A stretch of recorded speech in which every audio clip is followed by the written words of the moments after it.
Hi there, I'm KJ. Welcome to KJ Paints.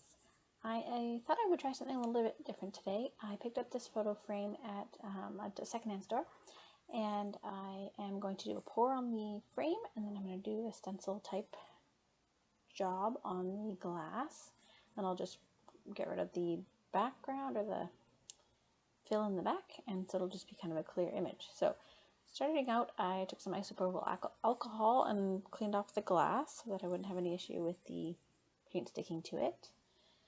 And then I did the same for the frame later on.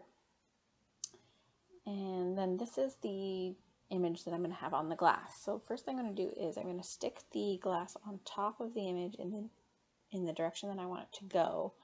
I'm going to tape it down, and then I'm going to draw out the image with a washable marker, just so that I have a stencil to go by. I am doing this by hand, but it would certainly be easier if you had like a Cricut machine or something like that, or an image that was already in a ready-made stencil. Of course, I have to do things the difficult way. So I'm just drawing out each of the letters, and it, like I said, it's just a washable felt pen. So then the next thing I'm going to do is remove it from the stencil. I'm going to turn it around, or remove it from the image, and then I'm going to turn it around upside down. And I'm just using the white paper now as a backdrop so that the glasses, or what's written on the glass, is nice and visible for when I go over it with paint. So I'm going to tape it back down, upside down. So now the felt marker side is down against the paper. And then I'm going to paint on the back of the glass. And you can see it's backwards, but when you pick up the glass with the paint on it, it will be back forward, but the paint will be on the back of the glass, so you can you don't have to worry about cleaning it. You can clean the front of it easily.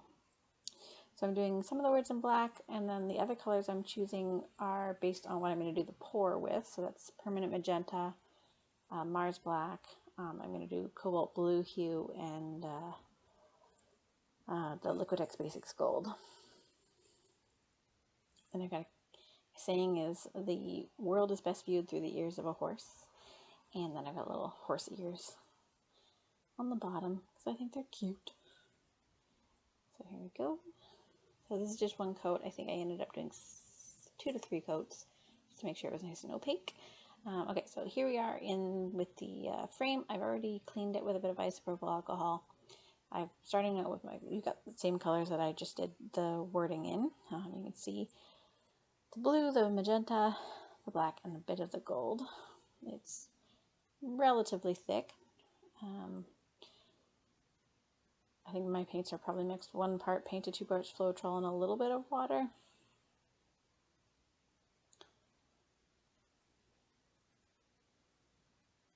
Go. Should have done more gold.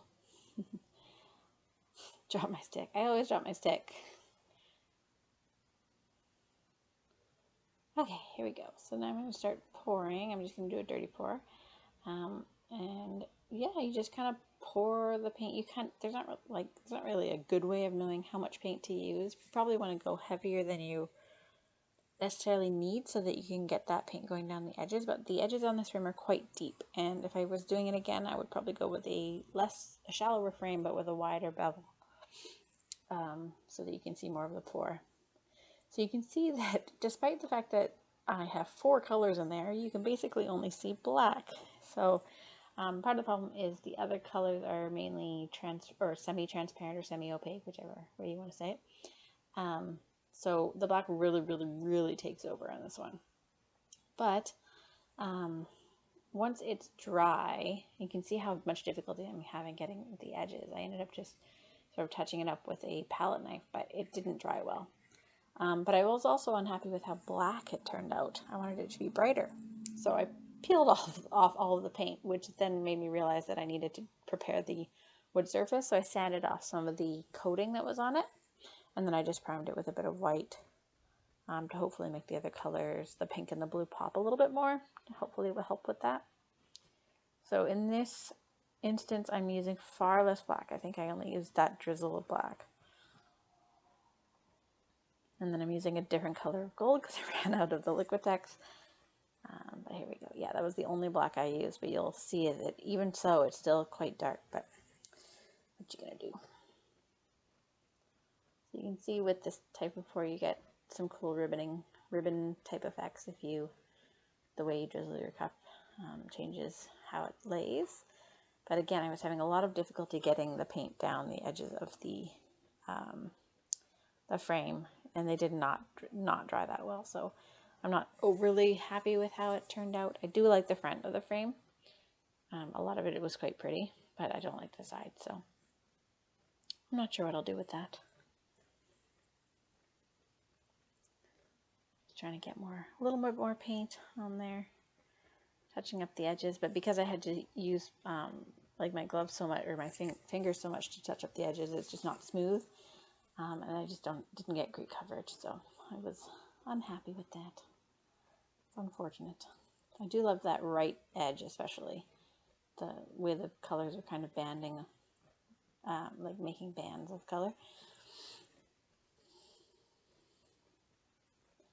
Yes, if you want to do something like this, I would suggest trying to find a frame with a wider bevel and shallower.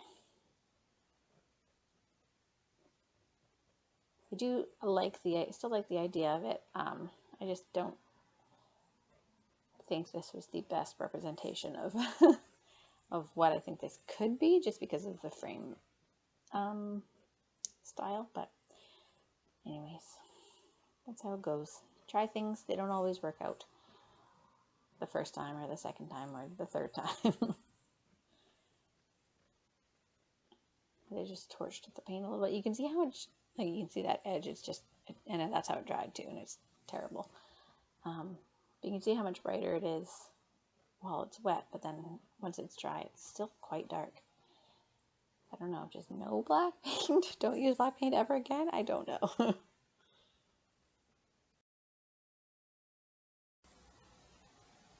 The dry result will be right up next. And I just want to say thanks for watching, and I hope you'll tune in again for my next video. Thanks, bye!